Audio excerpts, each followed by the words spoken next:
तो चलिए रिविजन करते हैं।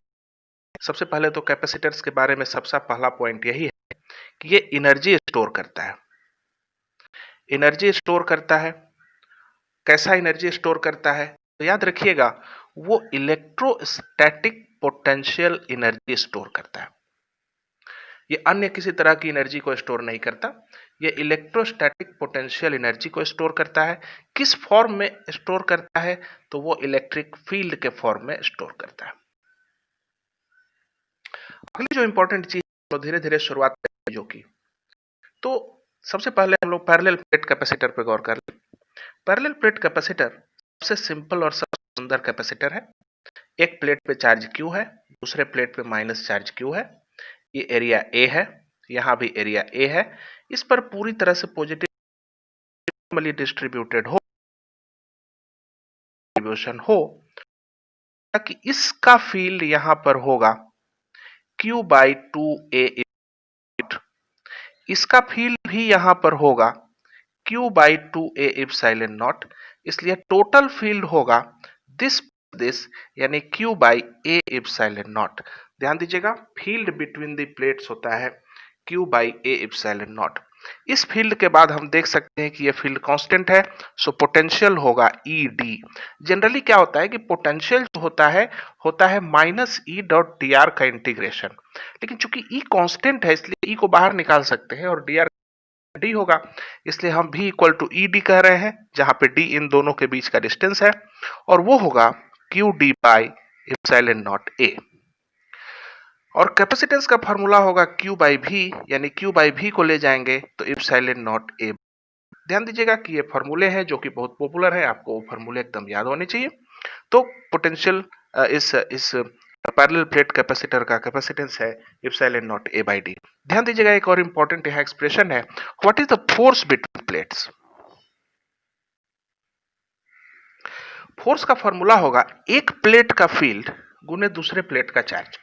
तो इस प्लेट का फील्ड है Q/2A एप्सिलॉन 0, इस प्लेट का फील्ड है Q/2A एप्सिलॉन 0, और उसमें दूसरे के चार्ज से गुणा करेंगे तो आएगा -Q²/2A एप्सिलॉन 0। तो याद रखिएगा, ये फोर्स है दो प्लेटों के बीच, जो अट्रैक्टिव फोर्स है और कांस्टेंट फोर्स है। ध्यान दीजिएगा कि जब हम इस फोर्स के बारे में बात करते हैं इस जगह पर, तो मान लीजिए कि ये दोनों प्लेट पहले आपस में सटे हुए हैं, इसके बाद हम इन दोनों को अलग करके और डी डिस्टेंस ले गए, तो इस फोर्स के हिसाब से हमें वर्क कितना करना पड़ेगा, work done in making this capacitor. तो आंसर होगा Q²/2 एप्सिलॉन 0, यानी वर्क इनटू डी। यही जो वर्क डन है वो पोटेंशियल एनर्जी बन के स्टोर हो जाता है। इसलिए पैरेलल प्लेट कैपेसिटर की एनर्जी हुई Q²/2, और देखें आप epsilon not A by D को आप C लिख सकते हैं, इस फॉर्मूले को आप हाफ C भी स्क्वायर भी लिख सकते हैं, और इस फॉर्मूले को हाफ Q भी लिख सकते हैं। तो ध्यान दीजिएगा कि energy stored in a capacitor का फॉर्मूला होता है Q²/2C equal to half C V square equal to half Q भी।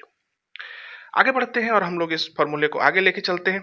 ध्यान दीजिएगा कि ये एनर्जी कहाँ स्टोर होती है, तो ये एनर्जी यहाँ के मीडियम में स्टोर होती है। इसलिए एक नया कंसेप्ट लाते हैं जिसको हम एनर्जी डेंसिटी कहते हैं। एनर्जी डेंसिटी का फॉर्मूला होता है एनर्जी बाय वॉल्यूम। तो एनर्जी आपको मालूम है Q²/2C, और वॉल्यूम करेंगे AD। तो आप लिख सकते हैं Q²/2 और C के बदले लिखेंगे epsilon not A by D, और यहां पे लिखेंगे AD। तो जब इसको काटेंगे आप तो डी कट जाएगा, Q/A, इसको आप कहेंगे Q/A, और नीचे एप्सिलॉन 0 है, इसको जब आप ट्रीट करेंगे तो आएगा half epsilon not, half into epsilon not E mod square, क्योंकि E का फॉर्मूला है Q/A एप्सिलॉन 0। तो जैसे ही आप ऐसा ट्रीट करेंगे तो आपको फॉर्मूला आ जाएगा एनर्जी डेंसिटी का, half epsilon not E mod square. ये फार्मूला बहुत काम आता है। ध्यान दीजिएगा कि हालांकि हम लोगों ने इस फार्मूले को डिराइव किया है पैरेलल प्लेट के लिए, परंतु ये फार्मूला हर तरह के कैपेसिटर के लिए, हर प्रकार के सिस्टम के लिए चलेगा। तो इससे यह भी पता चलता है कि जिस जगह पर इलेक्ट्रिक फील्ड का मैग्नीट्यूड हाई है, उस जगह पर एनर्जी डेंसिटी बहुत हाई है। इस तरह से अब हम लोग आगे बढ़ें और देखें कि के बाद हमारे पास एक स्फेरिकल प्लेट कैपेसिटर है। तो स्फेरिकल प्लेट कैपेसिटर में मुख्य पॉइंट क्या है? सबसे पहले एक अंदर प्लेट होता है जिसका रेडियस स्मॉल आर है, एक बाहर प्लेट है जिसका रेडियस कैपिटल आर है। इस पर चार्ज क्यू डाला, इस पर चार्ज माइनस क्यू रखा, और जैसे ही हम बाहर वाले को अर्थिंग करते हैं, ध्यान दीजिएगा, ये चैप्टर को पढ़ाते समय मैं बता चुका हूं, अगर मैं अर्थिंग बाहर करता हूं तो बाहर में चार्ज जीरो रहेगा, यहाँ पे चार्ज क्यू रहेगा, और इसके अंदर वाले प्लेट पे चार्ज माइनस क्यू रहेगा। तो इस कैपेसिटेंस होगा 4 pi epsilon not R1 RR by R minus R। ये कैपेसिटेंस रहा। ध्यान दीजिएगा कि अगर बाहर वाला प्लेट बहुत बड़ा हो जाए, तो ये जो R माइनस R है ये भी करीब करीब कैपिटल R के ही बराबर बचेगा। तो वो हो जाएगा 4 pi epsilon not R R by करीब करीब R, ये बच के हो गया 4 पाई एप्सिलॉन नॉट R। यानी कि बाहर वाला अगर जो गोला है वो बहुत बड़ा हो जाए तो में हमारा कैपेसिटेंस हो जाता है 4 पाई एप्सिलॉन नॉट R। याद रखिएगा, सिंगल गोले का capacitance 4 pi epsilon not R। सिर्फ एक गोला अगर हो तो उसका capacitance 4 pi epsilon not R। जहां 4 पाई एप्सिलॉन नॉट का वैल्यू कैसे निकालेंगे? तो ये 1/9 इंटू 10⁹ है।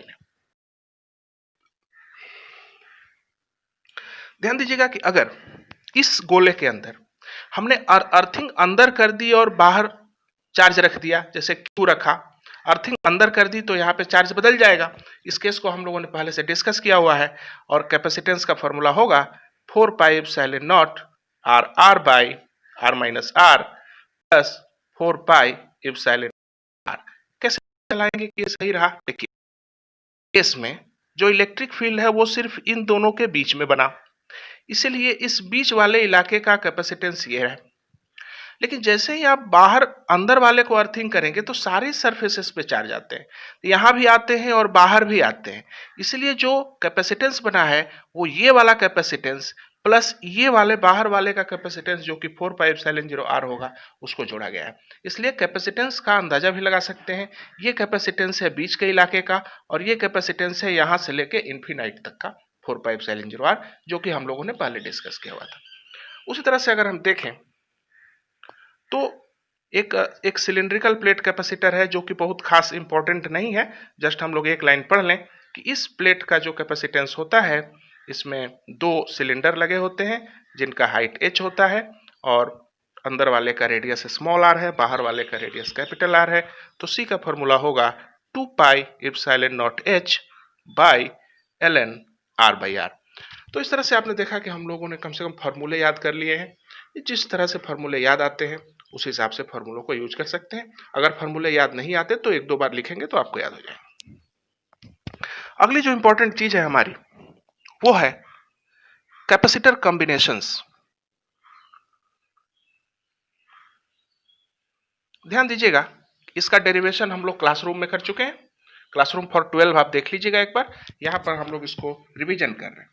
तो कैपेसिटर कॉम्बिनेशन में सबसे पहला कॉम्बिनेशन जो मैं आपको डिस्कस करने चाहता हूं वो है सीरीज। सीरीज कॉम्बिनेशन में क्या विशेष बातें हैं, आइए देख लेते हैं। सीरीज कॉम्बिनेशन में कुछ कैपेसिटर्स यहां पर इस तरह से जोड़े जाते हैं, ध्यान दीजिएगा, और उन सारे कैपेसिटेंस को यहां पर एक बैटरी से जोड़ा गया है, V, C1, C2, C3। आप याद रखिएगा सीरीज कॉम्बिनेशन में कि चार्ज ऑन ऑल प्लेट्स, यहां पे ध्यान दीजिएगा, charge on all and charge on one, ये सब इक्वल होता है। मतलब यहां पे जो चार्ज होगा वही इस पे भी होगा, वही इस पे भी होगा, वही इस पे भी होगा, वही इस पे भी होगा, एंड वही इस पे भी होगा। अब देखिए सारे कैपेसिटरों पर minus Q plus Q charge है, यानी कि क्यू चार्ज सारे कैपेसिटर्स के ऊपर में है, और टोटल कैपेसिटर्स पे भी जोड़ेंगे तो इतना ही चार्ज मिलेगा। ध्यान दीजिएगा, तो सभी पे चार्ज बराबर होते हैं। और दूसरी जो इंपॉर्टेंट बात यह है कि पोटेंशियल भी अलग होता है, डिफरेंट होता है। तो इंपॉर्टेंट बात यह है कि सबसे पहले कैपेसिटेंस को नोट कर लीजिए। सीरीज का कैपेसिटेंस होता है 1/C1 plus 1/C2 plus 1/C3 dot dot dot. ध्यान दीजिए, 2 बार 1 1 कीजिएगा, 1/1/C1 plus 1/C2 plus 1/C3, बहुत आसान है।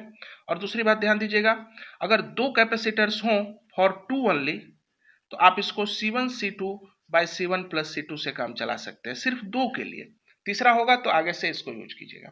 और एक इंपॉर्टेंट बात यहाँ पे ध्यान दीजिए, चूंकि हमने कहा कि पोटेंशियल भी डिफरेंट होता है, इसलिए मैं आपको बताना चाहता हूं कि पोटेंशियल भी डिवाइड होता है। पोटेंशियल भी डिवाइड्स अमंग ऑल, सारे कैपेसिटर्स के बीच पोटेंशियल डिवाइड होता है। किस रेशियो में भैया? तो याद रखिएगा, रेशियो ऑफ 1/C। सी नहीं, 1/C के रेशियो में डिवाइड होता है। इसका मतलब है कि मैं आपको बता देना चाहता हूं, एक एग्जांपल ले लेते हैं आसानी के लिए, और याद रखिएगा शॉर्टकट भी चलेगा ये। मान लीजिए कि ये 3 कैपेसिटर हैं, 4 फराड, 2 फराड और 6 फराड के। इन तीनों पर मिला करके मान लीजिए कि मैंने 24 वोल्ट दिया है। ध्यान दीजिएगा, मैं जानना चाहता हूं कि 6 फराड पे कितना वोल्टेज है। ध्यान दीजिएगा, तीनों पर मिला के 24 वोल्ट है, तो इस पे कितना है 6 फराड पे। तो याद रखिएगा, वोल्टेज डिवाइड होता है 1/C के रेशियो में। तो लिखिएगा total voltage bye 1/4 plus 1/2 plus 1/6 into 1/6। ये जो भी आता होगा आपका आंसर आएगा। मान लीजिए कोई कहेगा कि नहीं नहीं, हमें यहाँ पे नहीं चाहिए, हमें 2 फराड पे है वो चाहिए, तो लिखेंगे total voltage by total 1/C, यानी 1/4 प्लस 1/2 प्लस 1/6 इंटू यहाँ का 1/C, सो दैट इज 1/2। इस तरह से करेंगे तो आपको कॉम्बिनेशन में वोल्टेजेज को डिवाइड कर सकते हैं। ध्यान दीजिए कि इसी तरह से, जिस तरह से हम लोगों ने यहाँ पे वोल्टेज को डिवाइड किया, उसी तरह से हम पैरेलल कॉम्बिनेशन के अंदर चार्ज को डिवाइड कर देंगे। ये रहा एक पैरेलल का कॉम्बिनेशन होता है, जिसमें C1 C2 एक प्लेट और ये दूसरा प्लेट सेम पोटेंशियल पे होते हैं। इसको हम लोग पैरेलल कॉम्बिनेशन कह सकते हैं। पैरेलल कॉम्बिनेशन में याद रखिएगा, सभी पे V का वैल्यू सेम होता है, बट सभी के ऊपर Q का वैल्यू डिफरेंट होता है। तो Q का डिफरेंट होता है, तो सबसे पहले इंपॉर्टेंट बात ये चली कि भाई C कितना होगा, तो C होगा C1 plus C2 plus C3 dot dot dot total C। और कौन डिवाइड होता है? चार्ज। तो चार्ज डिवाइड होगा, और किस रेशियो में होगा? In ratio of C। यहाँ पे ध्यान दीजिएगा, voltage divides in the ratio of 1/C, और यहाँ पे मैंने लिखा है charge divides in the ratio of the C। यानी मान लीजिए आपसे कोई क्वेश्चन कहता है कि भैया ये एक कैपेसिटर है, ये कैपेसिटर है, ये कैपेसिटर है, ये 4 फराड है, ये 2 फराड है, ये 6 फराड है, और मान लीजिए कि मैंने यहाँ पे 24 कूलम चार्ज भेजा। ठीक से देखिए, चार्ज भेजा, चार्ज डिवाइड होगा इस पे इस पे इस पे। तो क्वेश्चन है कि 2 फराड वाले पे कितना चार्ज होगा? जवाब है टोटल चार्ज को डिवाइड कीजिए C के रेशियो में। So total charge by total C into यहाँ का C। 6 फराड पे कितना चार्ज होगा? तो टोटल चार्ज बटे टोटल C इंटू यहाँ का C। इस तरह से आप आंसर निकाल सकते हैं। तो बेसिकली जो होते हैं ना, दो ही प्रकार की चीजें होती हैं, एक चार्ज का डिवीजन और एक वोल्टेज का डिवीजन। चार्ज का डिवीजन होता है पैरेलल में, जो C के रेशियो में होता है, और वोल्टेज का डिवीजन होता है सीरीज कॉम्बिनेशन में, जो 1/C के रेशियो में होता है। ध्यान दीजिएगा, अगर आप ये बेसिक चीजें समझेंगे तो कैपेसिटर कॉम्बिनेशन के सवाल आप बहुत आसानी से बना सकते हैं। चलिए हम लोग एक सवाल बना ही लेते हैं, जो सवाल NCERT में है, परंतु हम लोग उसी जैसा एक सवाल लेंगे ताकि आपको क्लियर हो सके कि हम लोग कैपेसिटर के जो छोटे मोटे कॉम्बिनेशंस आते हैं उनके सवालों को किस तरह बनाएं। एक सवाल है इस तरह से, जो हम लोग तुरंत डिस्कस करेंगे। ये रहा 10 फराड। इसको अगर हम देखें तो यहां पर एक और 10 फराड है, यहां पर 20 फराड के दो कैपेसिटर हैं, और इसको हम लोगों ने ऐसे जोड़ दिया। इसको हम लोगों ने 30 वोल्ट पे जोड़ा है। तो क्वेश्चन है कि सारे कैपेसिटेंस पे जो जो चार्जेज हैं और जो वोल्टेजेज हैं, आप उनके बारे में बताएं। ध्यान दीजिए, बहुत आसान है। सबसे पहले तो कैपेसिटर टोटल निकालिए, कितना कैपेसिटेंस है। कैसे लिखेंगे आप? ध्यान से देखिए, ये इसको देखिए, यहाँ पे क्या दिख रहा है आपको? सबसे पहले तो 20 सीरीज 20 है, और वो सीरीज ब्रैकेट कर दिया मैंने, 20 सीरीज 20 के साथ 10 पैरेलल है और इस पूरे के साथ ये सीरीज है। आपने देखा कैसे हम लोगों ने स्टेटमेंट लिखा। अब 20 सीरीज 20 को तो आप 20 जब सीरीज होगा तो आप उसको 10 कहेंगे, पैरेलल 10 और ब्रैकेट ये रहे, फिर होगा सीरीज 10, 10 पैरेलल 10 20 हो जाएगा और 20 सीरीज 10 इसको आप कैसे लिखेंगे, 20 और 10 को मैंने सीरीज कॉम्बिनेशन में बताया था C1 C2 by C1 plus C2, 20 into 10 by 20 plus 10 आपको आ गया 20/3 फराड का टोटल कॉम्बिनेशन ये रहा। अब ध्यान दीजिए कि जब 20 फराड, ये पूरा 20 फराड है, 20/3 फराड, तो इस पूरे को ये बैटरी कितना चार्ज देगी, तो लिखेंगे चार्ज बाई सेल। ध्यान दीजिएगा बहुत सारी चीजों को, चार्ज बाई सेल होता है CV, C है आपका 20/3 और V है आपका 30, कट गया 200 कूलम, यह है चार्ज बाई सेल। और ध्यान दीजिएगा एनर्जी बाई सेल कैसे निकालते हैं, तो एनर्जी बाई सेल होता है QV, तो Q कितना निकला 200, C कितना निकला, V कितना है 30, 6000 जूल। ध्यान दीजिएगा सेल के द्वारा दिया गया एनर्जी होता है QV, तो हम लोगों ने निकाल लिया। अब हम लोग आगे बढ़ते हैं। मान लीजिए कि इस 30 कूलम से चार्ज चला तो यहाँ पे कितना चार्ज आया होगा, तो जाहिर है कि 200 कूलम आया होगा। फिर 200 कूलम चार्ज आगे बढ़ेगा, जब ये चार्ज आगे बढ़ेगा तो ये तो पैरेलल कॉम्बिनेशन दिख रहा है ना मुझे यहाँ पे, तो जब चार्ज 200 कूलम आगे बढ़ेगा तो इधर जाएगा और इधर जाएगा। इधर कितना है टोटल कॉम्बिनेशन, इधर 20 मिला के 10 है, इधर भी 10 है, तो आप कह सकते हैं कि इधर भी 100 कूलम जाएगा, इधर भी 100 कूलम जाएगा, और चूंकि सीरीज कॉम्बिनेशन है तो यहाँ भी 100 कूलम जाएगा। तो आप देख सकते हैं कि इस तरह से 100 कूलम इधर गया, 100 कूलम इधर गया, 100 कूलम इधर गया। अब सब जगहों पे आपको चार्ज और कैपेसिटेंस मालूम है, तो मान लीजिए हम इस वाले को पकड़ते हैं और पूछते हैं कि भैया तुम्हारे ऊपर कितना वोल्टेज है, तो वोल्टेज पता चलेगा Q/C, तो 100/20, 5 वोल्ट यहाँ है। अगर कोई बोलेगा कि यहाँ पे वोल्टेज कितना है इस जगह पे, तो उसका जवाब देंगे Q/C, यहाँ पे 20 वोल्ट है। कोई बोलेगा कि भाई तुम यहाँ पे एनर्जी बताओ इस जगह पे, तो एनर्जी का फॉर्मूला है Q²/2C। Q कितना है 100, 100/2 इंटू C। याद रखिएगा 20×5=100, 2 से 50 बार में 250 जूल। तो इस तरह से हम देख सकते हैं कि सवाल को बना सकते हैं। याद रखिएगा मैं इस बात का अल्टरनेटिव नहीं हूं कि आपको सब समझ में आ जाएगा, आपको खुद से सवाल बनाने होंगे, खुद से प्रैक्टिस करनी होगी। समुंदर के अंदर जो जाएगा उसी को मोती मिलते हैं, मोती दूर से नहीं मिलते हैं। तो मैंने आज सवाल बनाए, वो इसलिए बनाए क्योंकि पहले से मैंने सवाल बनाए हुए हैं, मैं पिछले कई वर्षों से पढ़ा रहा हूं, तो मुझे हैबिट है ये करने की। आप भी जब कई बार सवाल बनाएंगे तो आपको भी हैबिट हो जाएगी। चलिए, तो हम लोग कॉम्बिनेशन वाली बातों को समझ चुके हैं। अब हम लोग आगे बढ़ेंगे और जरा सा डाई इलेक्ट्रिक्स के बारे में चर्चा करेंगे। डाई इलेक्ट्रिक्स क्या होते हैं भैया? डाई इलेक्ट्रिक्स शॉर्टकट में समझ रहे हैं क्योंकि मेरे क्लासरूम फॉर 12 में इसका एक वीडियो भी है जो कि कैपेसिटर्स एंड डाई इलेक्ट्रिक्स पर पूरी तरह से डेडिकेटेड है। आपको अगर इसको नहीं समझते हैं तो आप सीधे जाके उस वीडियो को देखेंगे, आपको पानी की तरह सब कुछ समझ में आ जाएगा। आइए अब हम लोग समझते हैं कि डाई इलेक्ट्रिक्स क्या चीजें हैं। डाई इलेक्ट्रिक्स वो मटेरियल हैं जिनके अंदर चार्ज कैरी नहीं करते। Materials having no free charge, materials के अंदर फ्री चार्ज नहीं होता, एक तरह से ये इंसुलेटर होते हैं।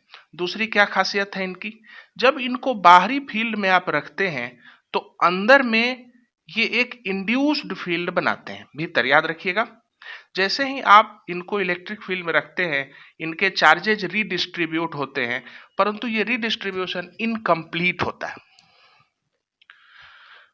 इनकम्प्लीट रिडिस्ट्रीब्यूशन के चलते एक इंड्यूस्ड फील्ड बनता है, परंतु वो काफी कम होता है और इसीलिए वो इस फील्ड को कैंसिल नहीं करता है। और याद रखिएगा नेट फील्ड इनसाइड होता है बाहरी फील्ड बटे इप्सिलॉन आर, यानी कि रिलेटिव परमिटिविटी, कहीं कहीं इसी को के भी कहते हैं।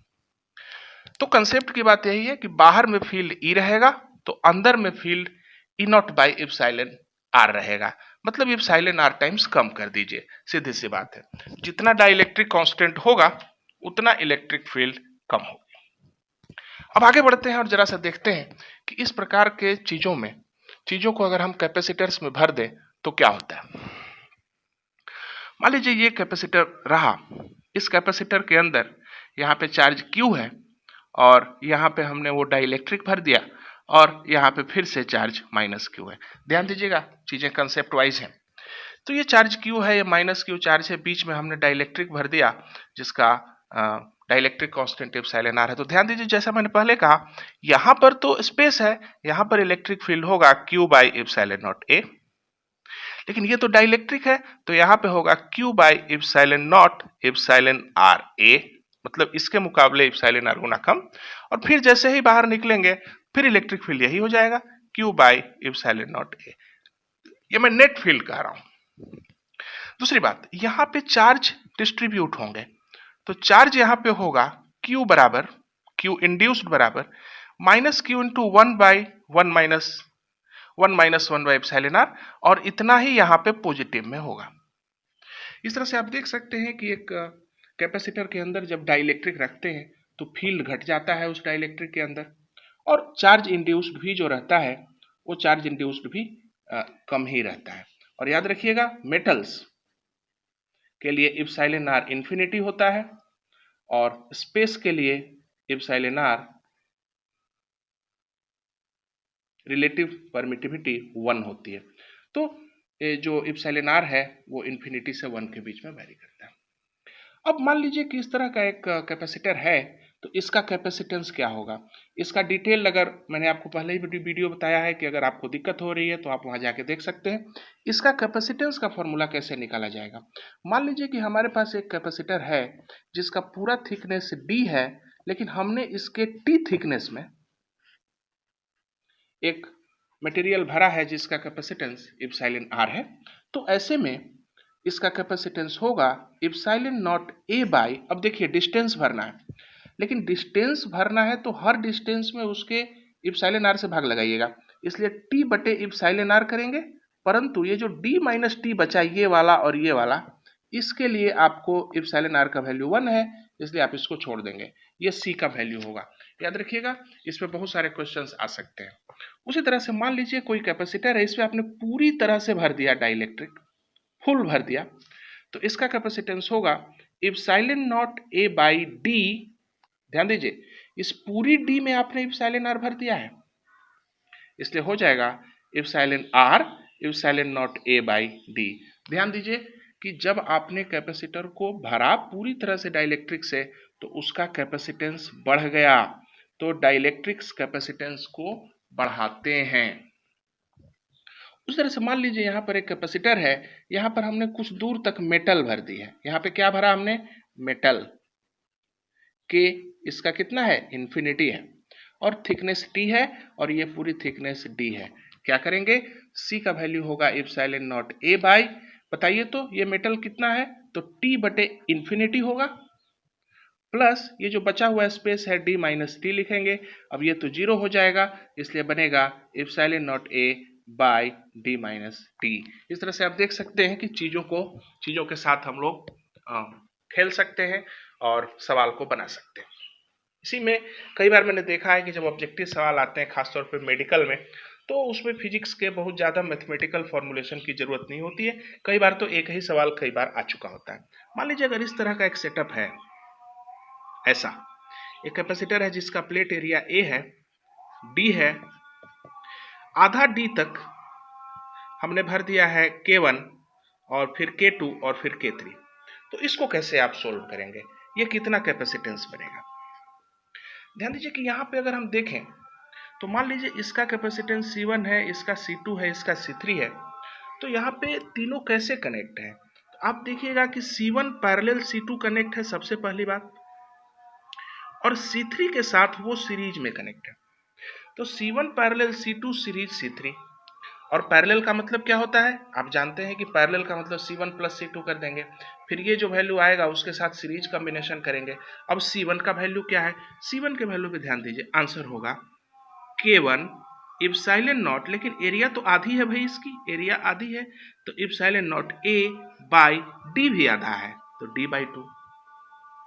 उस तरह से इसको लिखेंगे जब C2 के लिए कैपेसिटेंस का फॉर्मूला होगा K2 इप्सिलॉन नॉट, एरिया भी आधा और डिस्टेंस भी आधा। उसी तरह से जब आप C3 को कैलकुलेट करेंगे तो आएगा K3 into epsilon not, area तो पूरा लिया है बट डिस्टेंस आधा लिया हुआ है। तो ये तीनों आपको मिल गए, इन तीनों को कैलकुलेट कर लीजिए। इसके बाद ये पैरेलल कॉम्बिनेशन के लिए इन दोनों को जोड़ दीजिए, ये आपको मिल जाएगा। और सीरीज कॉम्बिनेशन इसके साथ इसका करने के लिए फॉर्मूला आपको ऑलरेडी बताया है, this by this plus this. आप इसको जब ट्रीट करेंगे तो आपको आंसर आ जाएगा।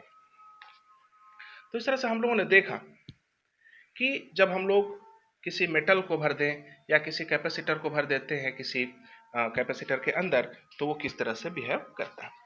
उस तरह से हम आगे बढ़े जरा सा और देखें कि किस प्रकार से हम लोग एनर्जी को शेयर कर सकते हैं कैपेसिटर्स के बीच में। अब अगला टॉपिक होगा शेयरिंग ऑफ एनर्जी। ध्यान दीजिएगा कि यह कंसेप्चुअल है।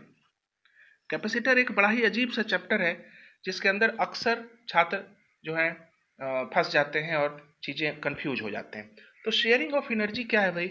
मान लीजिए कि एक कैपेसिटर C1 है, आपने इसको V1 से चार्ज किया, तो फिर इसके अंदर चार्ज हो गया कितना? C1 V1, और एनर्जी कितनी आ गई? तो हाफ C1 V1 स्क्वायर। उसी तरह से एक और कैपेसिटर है, चार्ज किया तो उसका चार्ज कितना हो गया? बराबर हो गया C2 V2, हो गई हाफ C2 V2 स्क्वायर। अब कहता है कि हम इन दोनों चार्जेस को, जिनका इन दोनों कैपेसिटर्स को अलग अलग है, अगर हम आपस में जोड़ देंगे तो कनेक्ट, का जवाब सिंपल है। याद कनेक्ट की जाए, इनका वोल्टेज अलग अलग हो तो जब जोड़ेंगे तो उनके बीच चार्ज फ्लो करेगा, तब जब तक दोनों का भी इक्वल ना हो जाए। यानी कि जब तक भी इक्वल नहीं होगा तब तक चार्ज फ्लो करेगा, जब भी इक्वल हो जाएगा तो चार्ज फ्लो नहीं करेगा। तो भी का क्या फॉर्मूला होगा? उसको हम कहते हैं भी कॉमन।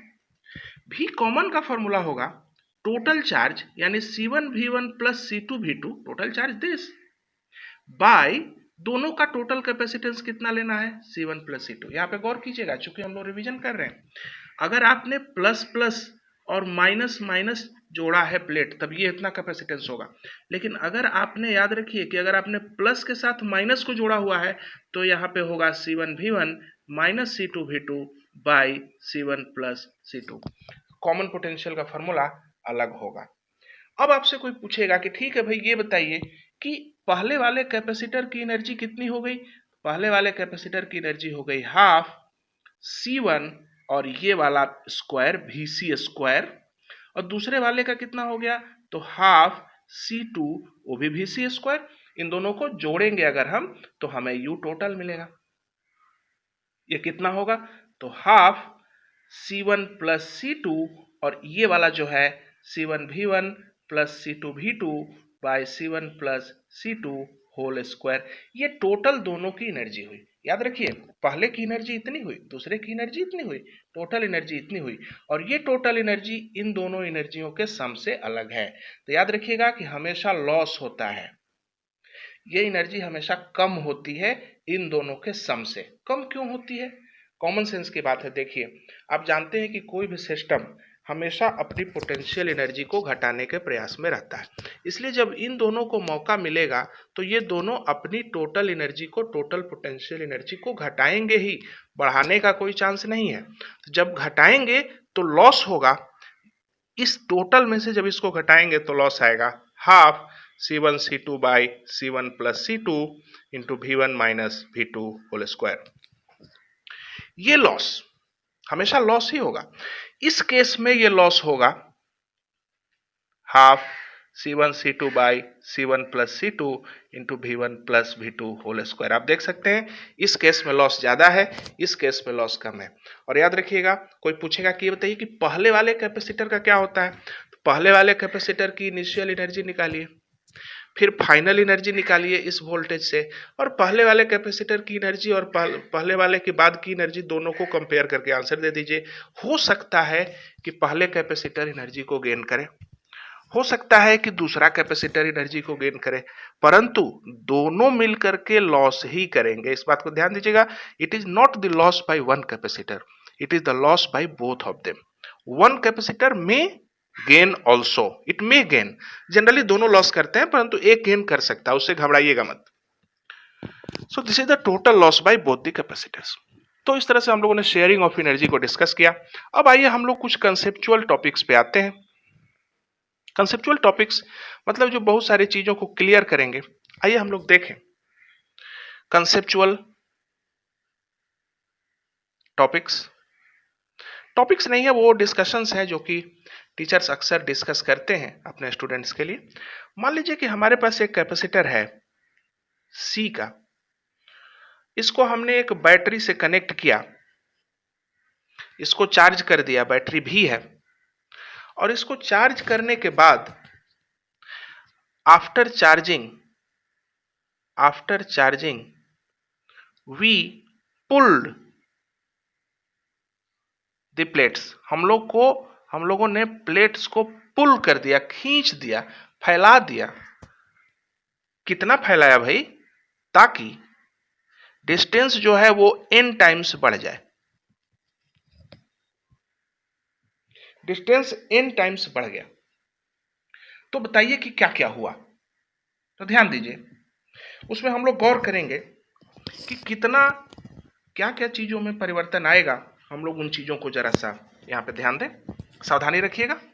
सबसे पहले तो हम लोग कैपेसिटेंस के बारे में बात कर लें। यहां पे इनिशियल लिखेंगे, यहां पे फाइनल लिखेंगे।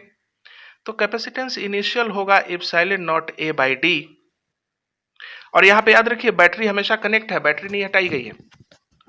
तो सी का वैल्यू हुआ epsilon not A by D, इस जगह पे आप देख सकते हैं। और यहां पे सी डैश का वैल्यू होगा epsilon not A by N D, होगा ना। यानी कि कैपेसिटेंस n टाइम्स घट गया पहले के मुकाबले। और वोल्टेज का क्या हुआ? तो वोल्टेज तो भैया बैटरी शुरू में भी कनेक्ट थी और बाद में भी कनेक्ट है, इसलिए वोल्टेज भी ही रहेगा। अब जरा सोचिए कि भी सेम है और कैपेसिटेंस घट गया, तो चार्ज का क्या होगा? चार्ज बराबर आप जानते हैं सी भी होता है, तो epsilon not A by D into भी, जबकि यहां पे तो चूंकि सी ही घट चुका है तो यहां पे होगा epsilon not A by N D into भी, यानी कि चार्ज भी जो है वो n टाइम्स घट गया। तो यानी कि कैपेसिटर पर चार्ज घट गया, जब इसको खींचेंगे तो चार्ज घट जाएगा। और यहाँ पे ध्यान दीजिए, चार्ज घट गया भाई, तो जरा बताइए कि कितना चार्ज घटा, चार्ज कितना घटा? तो चार्ज है आपका इनिशियली इतना और फाइनल इतना, तो आप चाहेंगे तो पता चल जाएगा epsilon not A by D into भी 1 माइनस 1 बाई एन, यही चार्ज घटा, इतना चार्ज घट गया। दिस माइनस दिस कर दिए तो आपको कितना चार्ज घटा मालूम हो गया। अब ये चार्ज कहां गया भाई? तो चार्ज कहां जाएगा? चार्ज सेल में चला गया, सेल के अंदर चला गया चार्ज। और वो चार्ज जो सेल के अंदर गया, कितना गया? तो इसका मतलब है कि सेल में एनर्जी कितनी गई? तो सेल के अंदर एनर्जी जाएगी, आपको मालूम है सेल का मैंने एनर्जी पढ़ाया था, क्यू भी डायरेक्ट गुना कर दिया जाता है, इसलिए epsilon not A V square by D into 1 minus 1 by N, energy cell के अंदर चली गई। इस तरह से हम लोगों ने डिस्कस कर लिया कितना चार्ज इनिशियल था, कितना चार्ज फाइनल था। भाई चार्ज फाइनल घट गया है, इसका मतलब जरूर से जरूर कुछ चार्ज जो है, तो इतना चार्ज, और ये चार्ज चला गया सेल के अंदर, तो सेल के अंदर इतनी एनर्जी चली गई, सेल ने वापस एनर्जी ले ली, चार्ज हो गया। अब आइए हम लोग जरा सा इलेक्ट्रिक फील्ड पे बात कर लेते हैं। तो इलेक्ट्रिक फील्ड कितना है? इलेक्ट्रिक फील्ड का फॉर्मूला होता है V बाई डी। तो V तो सेम है, V बाई डी, लेकिन यहां पर भी V सेम है, परंतु D जो है आपका बढ़ गया, इसलिए याद रखिए आपका जो इलेक्ट्रिक फील्ड है वो n टाइम्स घट गया, इलेक्ट्रिक फील्ड भी घट गया। आइए अब हम लोग एनर्जी पे बात कर लेते हैं। एनर्जी का क्या हुआ होगा? आप देख रहे हैं कि पोटेंशियल सेम है, तो एनर्जी का इनिशियल वैल्यू होगा half C V square potential same है, लेकिन फाइनल में half epsilon not A by N D लिखा जाएगा इंटू वी स्क्वायर। चूंकि कैपेसिटेंस ही घट गया है इसलिए एनर्जी जो है वो भी n टाइम्स घट गई है। आपने देखा एनर्जी घट गई, तो बताइए जरा सा एनर्जी कितनी घटी। तो एनर्जी जो है आपकी इतनी एनर्जी पहले थी और अब इतनी एनर्जी है, तो कितनी एनर्जी घटी ध्यान दीजिएगा। एनर्जी लॉस बाय कैपेसिटर कितना है, एनर्जी लॉस बाय कैपेसिटर हुआ तो आप लिख देंगे दिस माइनस दिस, यानी half epsilon not A by D V square common ले लेंगे 1 minus 1 by N, this energy is lost by capacitor. अब ध्यान दीजिए कि ये क्या गड़बड़ हो गई भाई, कि आपने एनर्जी लॉस्ट बाय कैपेसिटर इतना लिखा, लेकिन एनर्जी सेल के अंदर इतनी गई तो लॉस आधा हुआ, यहाँ पे ज्यादा गया, वो बाकी का कहाँ से आएगा। मतलब ध्यान दीजिए ये जितनी एनर्जी सेल में गई है उससे आधी ही एनर्जी कैपेसिटर दे रहा है, तो बाकी एनर्जी कहां से आई। ध्यान दीजिएगा बाकी एनर्जी कहां से आई, तो बाकी एनर्जी हमने दी। आपने कैसे दी, आपने जो इसको पुल किया तो आपने वर्क किया, और आपने जो वर्क किया वो वर्क इतना ही है। तो half epsilon not A by D V square into 1 minus 1 by यानी आपका वर्क है। तो ये वाला एनर्जी और ये वाला अर्क दोनों जुड़ करके चले जाते हैं बैटरी के अंदर। इस बात को ध्यान दीजिएगा कि कैपेसिटर बैटरी को डायरेक्ट चार्ज नहीं कर सकता, आपको एनर्जी देनी होगी, क्योंकि कैपेसिटर हमेशा QV/2 एनर्जी देता है। QV/2 एनर्जी कैपेसिटर देगा और QV/2 आप कीजिए और वो QV जाके बैटरी में जमा होगा। अब ये कैसे कैलकुलेट हुआ, ध्यान दीजिए इसको कैलकुलेट करने के स्टेप्स हम लोग डिस्कस नहीं करेंगे, परंतु ध्यान दीजिए कि आप सबसे पहले पोटेंशियल एनर्जी निकालिए इस सिस्टम का। जब डिस्टेंस x है तो पोटेंशियल एनर्जी होगा half epsilon not A by X into V square, यह पोटेंशियल एनर्जी बनी। फिर फोर्स निकालिए जो du बाई डी एक्स होगा, तो फोर्स निकालिएगा जब इसको आप डिफरेंशिएशन कीजिएगा तो आएगा half epsilon not A V square into 1 by x square. इस फोर्स को जब आप इंटीग्रेट कीजिएगा तो आपका वर्क आ जाएगा एफ डी एक्स, कहां से कहां, डी से एन डी तक, और आपको आ जाएगा half epsilon not A V square by D 1 minus 1 by N. तो इस तरह से हम देख सकते हैं कि हम लोग हिसाब मिला देंगे कि भाई ये चीजें हो रही हैं तो हमारा जो है कंसेप्ट पूरा हो जाएगा। इसी में थोड़ा सा एक और हिस्सा मैं ले लेना चाहता हूं कि अगर मान लीजिए कि हमने यही काम फिर से किया, खाली इस बार हमने बैटरी को डिसकंटिन्यू कर दिया, मतलब capacitor was charged by a cell but battery discontinued, battery disconnect कर दिया एंड पुल्ड अपार्ट, और हमने प्लेटों को अलग कर दिया, अलग करके कितना अलग कर दिया, तो डिस्टेंस को n टाइम्स चेंज कर दिया। अब चीजों का क्या होगा, आप ध्यान दीजिए, जब एक बार आपने उसको, सबसे पहले आइए देख लेते हैं कैपेसिटेंस का क्या होगा भैया। तो वो epsilon not A by D पहले था और epsilon not A by N D बाद में हो जाएगा, तो उसमें n टाइम्स फॉल है, ठीक से सही बात है। यही जहां चार्ज की जहां तक बात है, तो जो चार्ज यहाँ पे हो चुका, कितना चार्ज हो चुका, epsilon not A by D into भी, ये चार्ज था, ये चार्ज बाद में भी तो वही रहेगा, क्योंकि जब आप बैटरी को डिस्कनेक्ट कर चुके हैं तो चार्ज जो था उतना ही चार्ज रह जाएगा, इसलिए चार्ज में कोई चेंज नहीं आएगा। ध्यान दीजिए कि पिछले वाले एग्जांपल में वोल्टेज में चेंज नहीं था क्योंकि बैटरी कनेक्ट थी, जब तक बैटरी वहां कनेक्ट है तब तक वोल्टेज में चेंज नहीं होगा।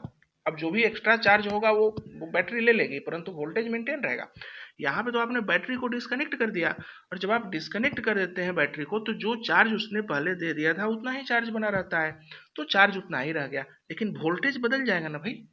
आपने कैपेसिटर बैटरी चार्ज को चेंज ही नहीं किया और कैपेसिटेंस बदला हुआ है, इसलिए जाहिर है कि v का वैल्यू होगा जो q बाई सी होगा। तो epsilon not a by D by this भी पहले भी था और बाद में जब इसमें आप इससे भाग करेंगे तो n भी हो जाएगा, यानी वोल्टेज बढ़ जाएगा। इसमें जब आप इससे डिवाइड करेंगे तो ये जो n है वो ऊपर आ जाएगा, तो याद रखिएगा कि वोल्टेज बढ़ जाएगा, और वोल्टेज बढ़ जाएगा तो इलेक्ट्रिक फील्ड का क्या होगा? इलेक्ट्रिक फील्ड पहले था v बाई डी और बाद में हो गया v के बदले एन भी बाई एन डी, तो v सेम रहा, इलेक्ट्रिक फील्ड सेम रहा। ध्यान दीजिए, कभी सेम रहेगा कभी डिफरेंस रहेगा, इसी चीज को आपको ट्रैक करना है। चार्ज तो आपने देखा कोई चेंज ही नहीं आया, बट एनर्जी का क्या होगा? एनर्जी का फॉर्मूला आपको देखना पड़ेगा। तो एनर्जी का फॉर्मूला होगा क्यू स्क्वायर बाई टू सी, आप जानते हैं क्यू स्क्वायर बाई टू सी होगा। अब यहां पे आप देखेंगे तो फाइनल हो गया क्यू स्क्वायर बाई टू, क्योंकि चार्ज तो सेम था, सी के बदले लिखेंगे सी बाई एन, यानी एनर्जी तो बढ़ गई। भैया एनर्जी बढ़ कैसे गई? बैटरी तो कनेक्ट नहीं थी, तो फिर ये कहां से आया? एनर्जी किसने दी? तो जाहिर है कि ये एनर्जी कहां से आई? तो ये एनर्जी हमने दी। हमने मतलब हमने जब प्लेट को खींचा तो हमने जो वर्क किया वही वर्क हमारा है। तो आइए सबसे पहले हम लोग पता कर लें कि एनर्जी कितनी बढ़ी। तो एनर्जी कितनी बढ़ी है सबसे पहले यहां पता कर लेते हैं इस जगह पे। तो Q square by two C into N minus one, यही एनर्जी बढ़ी। अब आइए जरा हम अपना वर्क निकाल लें कि हमने कितना वर्क किया। तो आपका वर्क महा सिंपल है, चार्ज आपका मालूम है, और चार्ज मालूम है और आप अपना दोनों प्लेटों के बीच का फील्ड निकाल लीजिए। दोनों प्लेटों के बीच का फील्ड किसी भी हालत में निकाल लीजिए, फील्ड निकाल लीजिए दोनों प्लेटों के बीच, और फील्ड से आप फोर्स निकाल लीजिए, फोर्स से आप वर्क निकाल लीजिए। आप पाएंगे कि आपका वर्क इतने ही के बराबर है। तो आप ही का वर्क उस बैटरी के अंदर, इस कैपेसिटर के अंदर जाके जमा होता है, और जमा होकर के उसकी एनर्जी बढ़ जाती है। तो उसी तरह से हम लोग कई एग्जांपल्स और भी ले सकते हैं, परंतु ये चूंकि वीडियो काफी लंबा जा रहा है, चलिए आप लोगों से विदा लेते हैं। हम लोग फिर से दूसरे चैप्टर्स के लिए, दूसरे टॉपिक के लिए रिवीजन के क्लासेस जारी रखेंगे। मेरा पर्पस है कि आपको चीजें याद हों, फॉर्मूले याद हों। ठीक है, आपको अकेले याद करने में दिक्कत होगी, मेरे साथ आप याद कर सकते हैं। अगर आपको कोई कंफ्यूजन है तो आप हमारे चैनल पे जाके क्लासरूम फॉर 12 देख सकते हैं। Thank you.